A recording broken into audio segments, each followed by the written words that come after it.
Hello दोस्तों, a very very good evening. और आज हम लेकर आए हैं जय विकास का पार्ट 2। इससे पहले वाले वीडियो में हमने आपको जय विकास क्या है और उससे जुड़ी हुई बहुत सारे सिद्धांत आपको कराए, जिसमें लैमार्कवाद और डार्विनवाद दोनों हमने करा दिया था। इस वीडियो में हम आगे जानने वाले हैं, ठीक है। हमने फर्स्ट पार्ट में आपको बताया था कि डार्विनवाद ने जब अपना सिद्धांत दिया कि जीवों में जो विकास हुआ है वो वातावरण में अनुकूलन के कारण हुआ है, यानी वातावरण डिसाइड करती है कि आगे की तरफ कौन सा जीव जाएगा, यानी वह कौन जीव है जो धरती पर अपना अस्तित्व बनाए रखे रहेगा। ये निर्धारण करने का काम किसका है? वातावरण का है। यानी जो अपने आप को वातावरण के प्रति अनुकूलित बना सकता है वो धरती पर निवास करेगा। जो अपने आप को वातावरण के अनुसार परिवर्तित नहीं कर सकता, अनुकूल नहीं बना सकता, वो एक समय के बाद धरती से नष्ट हो जाएगा, विलुप्त हो जाएगा। उनके इस सिद्धांत का आलोचना भी किया गया। इसमें बताया गया कि जीवों में जितनी भी विविधताएं आती हैं वो नई मांगों के अनुकूलन का परिणाम नहीं हो सकती। यानी जो हमारे साइंटिस्ट थे उन्होंने कहा ऐसा नहीं है कि जो जंतुओं में परिवर्तन देखने को मिल रहा है वो केवल और केवल खुद को अनुकूल बनाने के लिए उत्पन्न हुआ, ऐसा नहीं हो सकता। दूसरा, पर्यावरणिक कारक ही विविधताओं का एकमात्र कारण नहीं है, केवल पर्यावरण ही विविधता उत्पन्न नहीं कर सकता। तीसरा, कहा गया कि वंशानुक्रम के आनुवांशिक आधार यानी जेनेटिक बेसिस ऑफ इनहेरिटेंस पर कोई विचार नहीं किया गया। चौथा, जो विविधताएं उपयोगी नहीं है वे भी विरासत में मिल सकती हैं। उदाहरण अवशेषी अंग, यानी जो विविधताएं उपयोग में नहीं है, जिनका उपयोग हम नहीं कर सकते, वो हमें विरासत में नहीं मिलेंगी। अगला, छोटे समूहों में छोटे छोटे बदलावों के परिणाम स्वरूप प्रजाति उत्पत्ति नहीं हो सकती। अगर छोटे छोटे समूह में छोटा छोटा परिवर्तन होगा उससे एक नई जाति की उत्पत्ति नहीं हो सकती, ठीक है। सिर्फ छोटे समूहों में छोटा सा परिवर्तन एक नई जाति का विकास नहीं हो कर सकता। ये आलोचना था। आलोचना का मतलब है यहाँ पर क्या किया गया है, यहाँ पर डार्विन के नियमों को गलत साबित किया गया है। यानी डार्विन के नियमों को यहाँ पर क्या किया गया है? आलोचित किया गया है। यहाँ पर बताया गया कि इन इन जगहों पर डार्विनवाद गलत है। आगे की तरफ बढ़ेंगे। आगे आपका है नव डार्विनवाद। अगला हमारा आ चुका है नव डार्विनवाद। डार्विन अपने प्राकृतिक चयन यानी नेचुरल सिलेक्शन के सिद्धांत के अंतराल आनुवांशिकता का कोई भी स्थान नहीं दिया। जो डार्विन ने अपना नियम दिया था जिसे प्राकृतिक चयन का नियम कहते हैं, उनके नियम में आनुवांशिकता के लिए कोई भी स्थान नहीं था, जिस कारण से आनुवांशिकता के ज्ञान के अभाव में डार्विन ने जीवों में पाए जाने वाले विविधता के लिए उत्तरदायी कारक उत्परिवर्तन जीनीय बहाव का कोई भी महत्व नहीं दिया, ठीक है। अब उन्होंने सिद्धांत तो दिया था वातावरण के प्रति, लेकिन उन्होंने अपने सिद्धांत में क्या चीज, उन्होंने आनुवांशिकता को लेकर कुछ भी नहीं बताया। और आनुवांशिकता का ज्ञान न होने के कारण डार्विन ने जीवों में पाए जाने वाले जो उत्परिवर्तन है, उत्परिवर्तन जीनीय बहाव, इन सभी चीजों को क्या दिया? महत्व नहीं दिया। तो जूलियन हक्सले तथा निम्नलिखित आधार पर डार्विन महोदय की आलोचना की गई। डार्विन महोदय का मानना है कि जीवों के जनसंख्या पर नियंत्रण के लिए प्रकृति द्वारा आवश्यक सकारात्मक कदम उठाए जाते हैं, जबकि मानव द्वारा जनसंख्या नियंत्रण के लिए कृत्रिम उपाय भी अपनाए जाते हैं। यहाँ पर बोला जा रहा कि डार्विन महोदय का मानना है कि जीवों के जनसंख्या पर नियंत्रण के लिए प्रकृति द्वारा आवश्यक सकारात्मक कदम उठाए जाते हैं, जबकि मानव द्वारा जनसंख्या नियंत्रण के लिए कृत्रिम उपाय भी अपनाए जाते हैं। आगे की तरफ नव डार्विनवाद। जूलियस हक्सले द्वारा नव डार्विनवाद की व्याख्या की गई।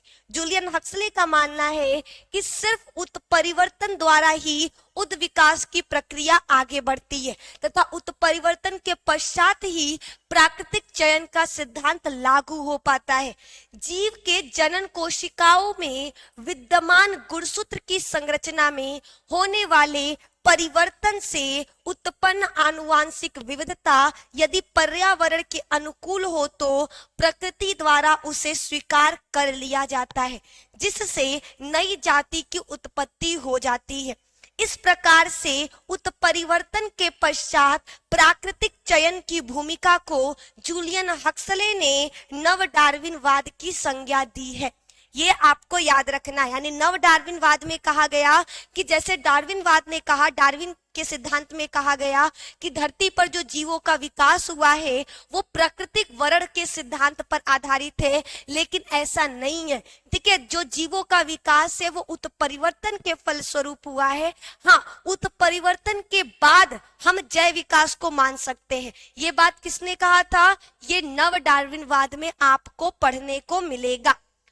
अब आगे की तरफ बढ़ेंगे। उत्परिवर्तन का सिद्धांत, आखिर ये उत्परिवर्तन क्या है? तो इसको देने वाले का नाम है ह्यूगो डी ब्रिज। इन्होंने उत्परिवर्तन का सिद्धांत दिया। क्या बोला?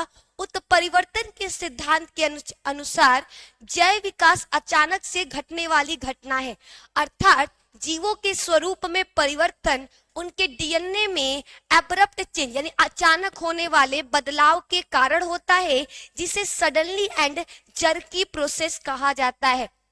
उत्परिवर्तन का मतलब होता है अचानक से होने वाला परिवर्तन।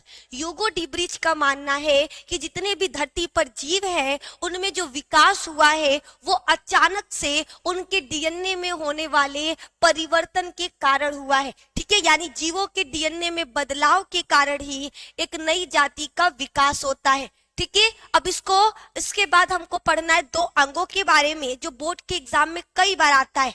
पहला समजात अंग का मतलब होता है धरती पर जितने भी जीव हैं उनके शरीर में उपस्थित ऐसे अंग जो संरचना तथा उत्पत्ति में समान होगा किंतु कार्य में भिन्न भिन्न होंगे। यानी ऐसे अंग जो उत्पत्ति तथा संरचना में समान हो परंतु कार्य में भिन्न भिन्न हो, उन्हें समजात अंग कहा जाता है। आप एग्जाम्पल में घोड़े का अग्रपाद और मनुष्य का हाथ ले सकते हो। हम दोनों में हड्डियां काफी हद तक समान होती है, कार्पल, मेटाकार्पल, ये सारी चीजें पाई जाती है। लेकिन भले ही हमारा उत्पत्ति और संरचना समान है किंतु वो कार्य अलग अलग करता है। घोड़े अपने अग्रपाद का इस्तेमाल दौड़ने के लिए करते हैं, वहीं पर मनुष्य अपने हाथों का इस्तेमाल वस्तुओं को उठाने के लिए करता है। तो यहाँ पर क्या देखने को मिला कि ऐसे अंग जो उत्पत्ति और संरचना में क्या देखने को मिलेंगे। ठीक है, यहाँ पे दिया है वे अंग जो उत्पत्ति तथा संरचना में समान हो किंतु कार्य में भिन्न हो, उन्हीं को क्या कहा जाता है? समजात अंग कहा जाता है। आप एग्जाम्पल में पक्षी के अंग तथा मानव के अग्रपाद ले सकते हो, मेढक तथा छिपकली के अग्रपाद ले सकते हो, मेढक के अग्रपाद तथा पक्षी के पंख ले सकते हो। ठीक है, ये सभी क्या होंगे? उत्पत्ति और संरचना में सेम मिलेंगे लेकिन ये काम में भिन्न आपको दिखाई देंगे। ये अपने कार्य में कैसे मिलेंगे? भिन्न देखने को मिलेंगे। आगे की तरफ बढ़ेंगे। अगला हमारा है समरूप अंग। समरूप अंग का मतलब है ऐसे अंग जो समान कार्य करते हैं तथा देखने में भी समान है लेकिन उनकी उत्पत्ति और संरचना भिन्न है, समरूप अंग कहलाते हैं। समरूप अंग का मतलब होता है जीवों के शरीर के वे अंग जो उत्पत्ति तथा संरचना में भिन्न होंगे किंतु वो कार्य में समान होंगे। यानी उनका उद्भव और विकास भले ही अलग अलग हुआ हो लेकिन वो कार्य समान करते हैं। जैसे आप कीटों का पंख और पक्षी का पंख ले सकते हो। कीट का पंख काइटिन का बना होता है, वहीं पर पक्षी का पंख फरों का बना होता है, लेकिन दोनों सेम काम करते हैं उड़ने का। तो ये आपको याद रखना है। ठीक है, आगे अब हम कुछ क्वेश्चंस देखने वाले हैं जो एग्जाम में आया हुआ है। पहला, ओरिजिन ऑफ स्पीसीज नामक पुस्तिका किसके द्वारा लिखी गई? क्या आपको इस सवाल का जवाब पता है? ठीक है, जितने भी लोग देख रहे हैं क्या बता सकते हैं? Origin of species origin of species ये पुस्तक किसने लिखी? जल्दी बताइए, किसको पता है?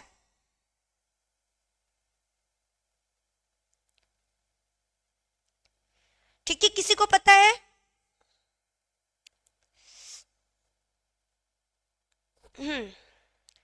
चलो आगे बढ़े। नहीं पता, चलिए हम बता देते हैं। आपका सवाल है ओरिजिन ऑफ स्पीसीज। देखो सिंपल सा क्वेश्चन है कि ओरिजिन ऑफ स्पीसीज पुस्तक किसने लिखी है? ठीक है, ओरिजिन ऑफ स्पीसीज पुस्तक किसने लिखी है? तो आपका जवाब रहेगा चार्ल्स डार्विन। किसने? चार्ल्स डार्विन ने लिखा है।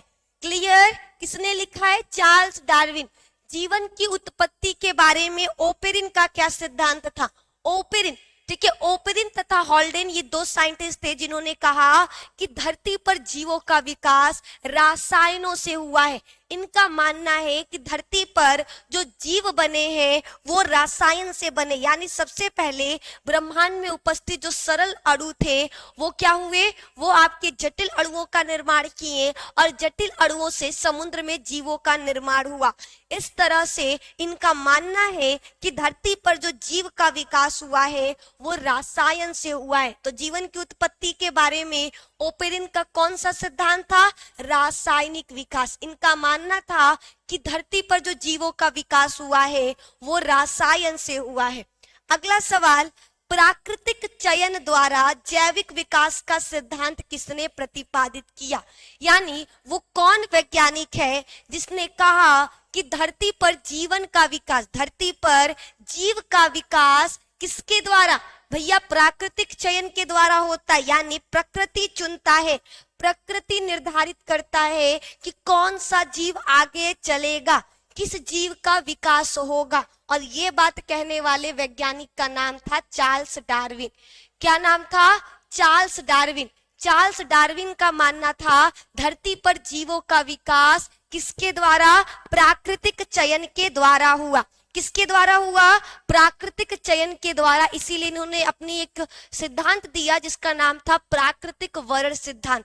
इस सिद्धांत के अनुसार धरती पर वही जीव जीवित रहेंगे जिनमें स्वयं को अनुकूल बनाने की क्षमता पाई जाएगी, यानी जो अपने आप को वातावरण के अनुसार परिवर्तित कर सकता है वही इस धरती पर निवास करेगा, अन्यथा जो अपने आप को अनुकूल रखने का क्षमता नहीं रखेगा वो नष्ट हो जाएंगे। ठीक है, ये प्राकृतिक चयन का सिद्धांत था।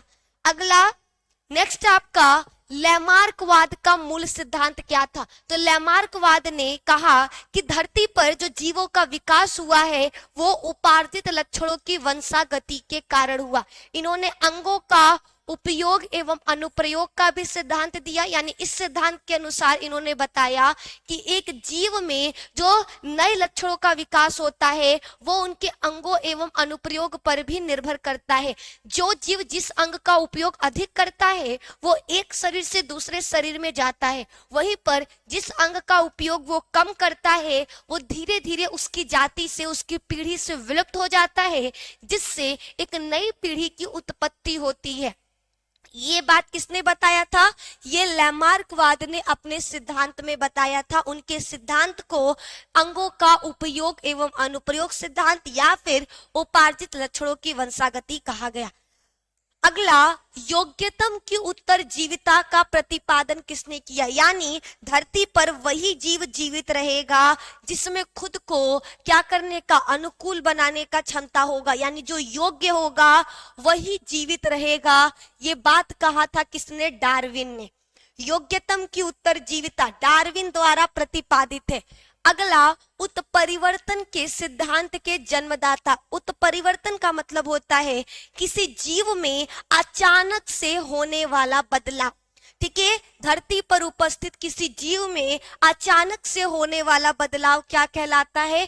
उत्परिवर्तन कहलाता है। तो उत्परिवर्तन के जन्मदाता कौन है, यानी उत्परिवर्तन के बारे में बताने वाले कौन है? याद रखना, ह्यूगो डी ब्रिज। इन्होंने सबसे पहले उत्परिवर्तन के बारे में बताया। इन्होंने कहा कि जीवों में जो नई लक्षण की उत्पत्ति होती है वो अचानक से होती है उनके डीएनए में बदलाव होने के कारण। ठीक है, किसी जीव के डीएनए में बदलाव होने के कारण किसी जीव के शरीर में नया लक्षण उत्पन्न हो जाता है जो एक नई जाति को उत्पन्न करता है। आगे समरूप अंग होते हैं। समरूप अंग यानी देखो दो अंग होता है, एक समजात और एक होता है समरूप। समरूप को हम लोग समवृत्ति भी कहते हैं या इसको असमजात भी कहते हैं। ऐसे अंग जो दिखने में बिल्कुल अलग होंगे, जो उत्पत्ति और संरचना में भिन्न होंगे, किंतु जो कार्य में समान होते हैं, हम उन्हें क्या कहते हैं? उन्हें समरूप अंग कहते हैं। तो समरूप अंग का मतलब क्या है? समरूप अंग लिखेंगे ऐसे अंग, ऐसे अंग जो उत्पत्ति तथा ऐसे अंग जो उत्पत्ति तथा संरचना में भिन्न होंगे, संरचना में भिन्न होंगे,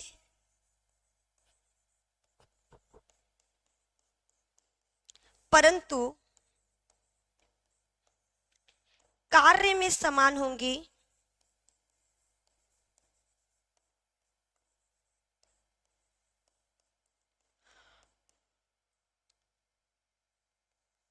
समरूप अंग कहलाएंगे।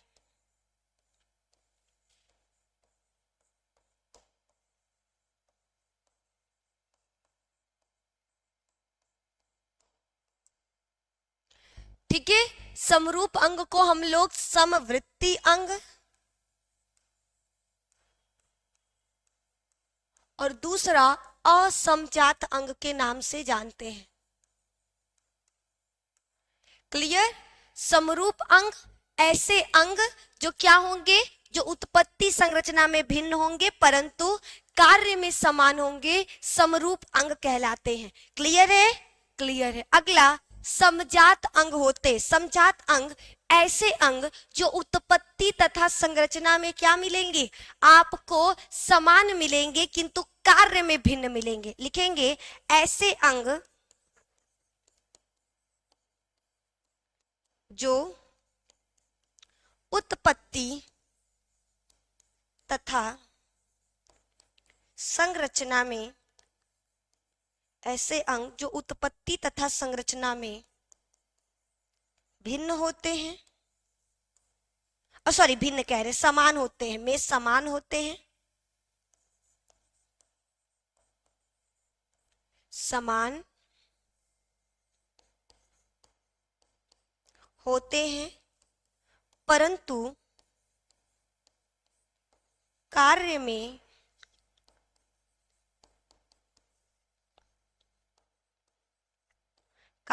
भिन्न होते हैं, समजात अंग कहलाते हैं। समजात अंग कहलाते हैं।